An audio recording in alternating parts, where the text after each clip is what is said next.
మాట్లాడుతూ ఒకటే మాట చెప్తుంది, మా కూతురుదే అంతా తప్పు, మా కూతురు కొడుతుంటేనే అడ్డొస్తే తలగాయమై చచ్చిపోయిందని.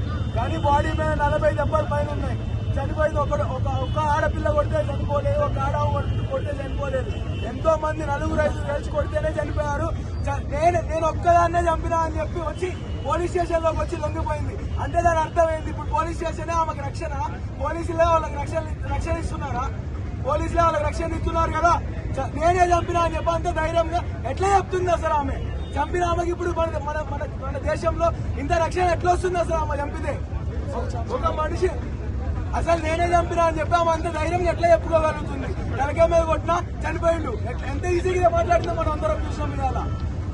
ఇన్ని రోజులు జ్యోతిషం నాకు ఎవరూ లేడు, నేను అనాథని అనుకున్నాడు. ఇప్పుడు మీరందరూ చూస్తే మేమందరూ ఎన్ని మంది ఉన్నాం మీరందరూ చూస్తున్నారు. ఎంతమంది ఉన్నాం జ్యోతిషం అనుకోవాలి. న్యాయం జరిగే వరకు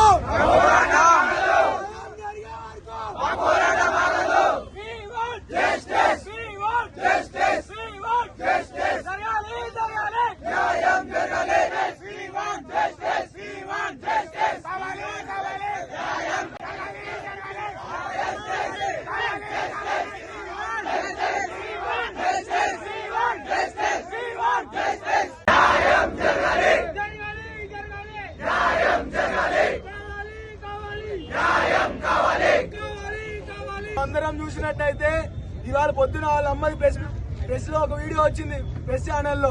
వాళ్ళ అమ్మ ఏమని మాట్లాడుతుందంటే నవ్వుకుంటూ, నా కూతురు అంతా తప్పు, నా కూతురు కొడుతుంటే అట్టు వస్తే తల తగిలితే చనిపోయింది అని చెప్తుంది. తలకి ఎట్లా ఎంత గడ్డి వెళ్తుందా?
కొడితే చనిపోలే.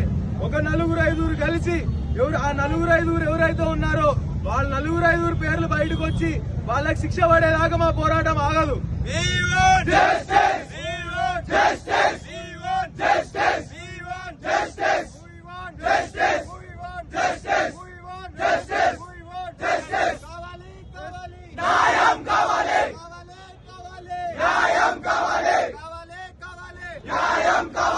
చరిత్ర సృష్టించినోడు